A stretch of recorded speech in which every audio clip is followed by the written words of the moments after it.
Oi, gente, aqui é a Fernanda do Leituras e Devaneios e hoje eu vim falar de uma leitura incrível que eu fiz, que também é do grupo de leitura que eu participo, que eu já falei em outros vídeos, mas eu vou falar bem a verdade para vocês. Ele foi a minha melhor leitura nos últimos 3 anos, porque até 3 anos atrás eu morava num lugar uma cidade pequena, e eu tinha mais tempo para ler, então eu lia muitos livros. Então chegava no final do ano, dava para fazer uma lista assim de 20, 30 leituras sensacionais. Hoje eu não consigo ler na mesma velocidade, então acaba sendo um número menor de leituras assim incríveis, sensacionais. E dessa vez Peter Pan. Esse livro, tudo começou o seguinte: eu tenho uma tatuagem do Peter Pan e eu gosto muito de coisa de criança. Eu gosto de brinquedo, eu gosto de roupa de personagem, meia do Bob Esponja, essas coisas. E uma vez uma pessoa falou pra mim assim que era muito infantil isso aí, que tinha até um nome, Síndrome do Peter Pan, que na discussão do livro a psicóloga foi explicar que isso aqui nem existe na leitura, na literatura, nem da medicina, nem da psicologia, psicanálise e tudo isso. Então isso não existe, tá? Primeira coisa. E quando me convidaram para participar dessa leitura, eram só 10 vagas, só 10 pessoas iam poder participar. Eu, na hora, falei, eu fui a primeira a dar o nome e falei, eu quero, porque eu quero conhecer a história, quero saber a verdade, né, de quem foi esse Peter Pan, a Wendy e a Sininho ou Tinkerbell, né, e foi assim, olha, gente, o melhor livro, assim, o livro número 1 da minha vida. Eu já falei muito aqui no canal, O Sol é para Todos. E não só pela leitura, pela história, pela lição de vida que ele deixa, mas também pelo momento em que eu li esse livro, que foi um momento muito, muito maravilhoso da minha vida, e um momento que eu precisava ouvir coisas que estavam escritas naquele livro. Então, aquele não sai do meu top, do primeiro da lista, não sai. Então, esse aqui eu resolvi deixar empatado com ele, né? Porque foi realmente, nesses 3 anos que eu tô morando aqui nessa cidade tão grande, foi assim, eu fiz leituras incríveis, mas nesses 3 anos foi a melhor leitura. Ela conta essa aqui é a verdadeira história do Peter Pan, porque o que a gente conhece sobre, pelo menos que é o que eu conhecia sobre o Peter Pan, o desenho da Disney, né, que o Peter Pan era uma criança que ele não queria crescer, que ele fazia amizade com a Wendy, que a Sininho, ou se você preferir, Tinkerbell, era uma fadinha, toda linda, boazinha, que só fazia o bem para as pessoas, que ajudava todo mundo. E lendo esse livro, eu fui descobrir o porquê de tudo isso. Então, na verdade, você que conhece o desenho da Disney, você não conhece a história do Peter Pan. Porque o Peter Pan, na verdade, ele é um menino que vive na Terra do Nunca, ele é abandonado pelos pais dele, numa época de guerra, tá? Numa época de guerra, e o que explica o fato dele não querer crescer pelo seguinte: enquanto eles tá nessa transição de Primeira e Segunda Guerra, então eles já estão, assim, os países já estão saturados, então eles não têm mais homens para mandar na guerra.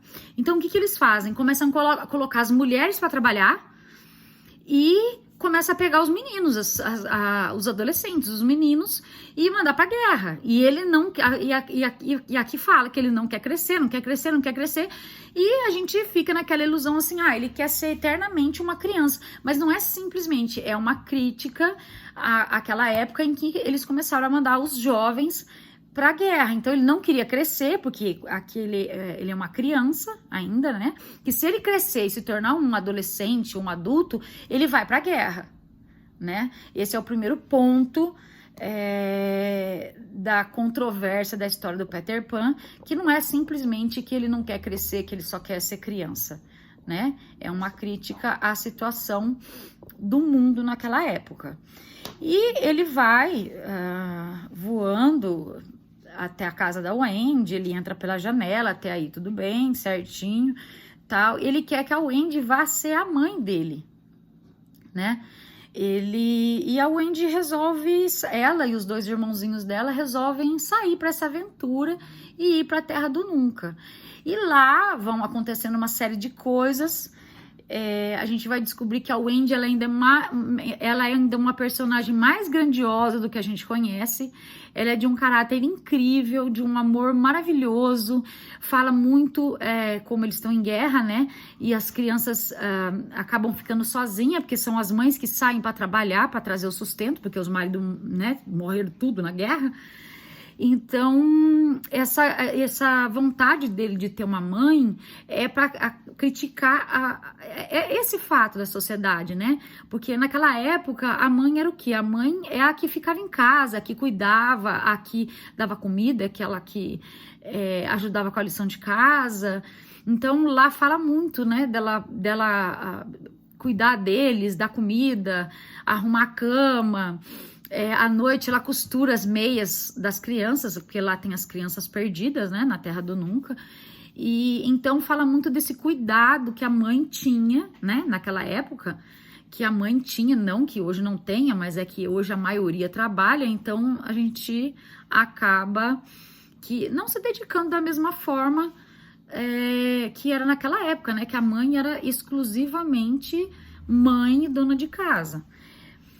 E então toda essa parte da história é para criticar essa fase, né, em que as crianças viviam o tempo todo com a mãe e daí elas passam a se sentir abandonadas, que a mãe tem que sair para trabalhar porque o pai morreu, né, e por isso que ele quer ter uma mãe. E o pior de tudo não é, vou contar agora.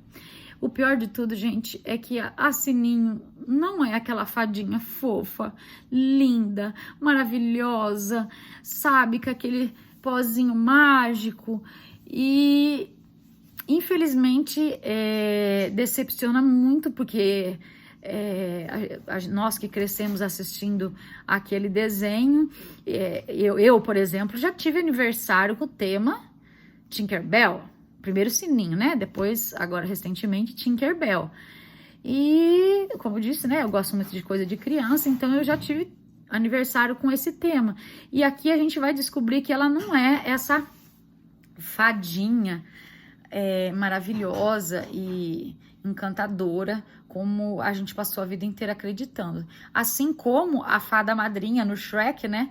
A gente descobre que a fada madrinha da Fiona, na verdade, ela não é aquela fada madrinha que a gente conhecia, que vai lá para transformar a abóbora em uma carruagem, um pedacinho de pano num vestido maravilhoso, um rato num cavalo. Lá a madrasta, a fada madrinha, nada mais, o único objetivo dela é casar o filho dela com a princesa, né? Com a princesa Fiona. E aqui esse livro vem para revelar toda essa verdade sobre a história. Então, é um livro assim, ele é encantador, gente. Você se envolve muito. Quando as aventuras das crianças, você se sente ali dentro, quando eles saem para voar, eu me senti voando junto com eles, você consegue sentir as mesmas sensações que eles sentem, né? As mesmas decepções que eles têm também. Então, é isso. É uma leitura maravilhosa, incrível, e coloca na sua listinha aí para as próximas leituras, tá bom? Um grande beijo, até a próxima. Não esqueça de deixar o seu joinha, se você já é inscrito no canal. Se você não é inscrito, inscreva no canal, ative o sininho e também deixe o seu joinha, tá bom?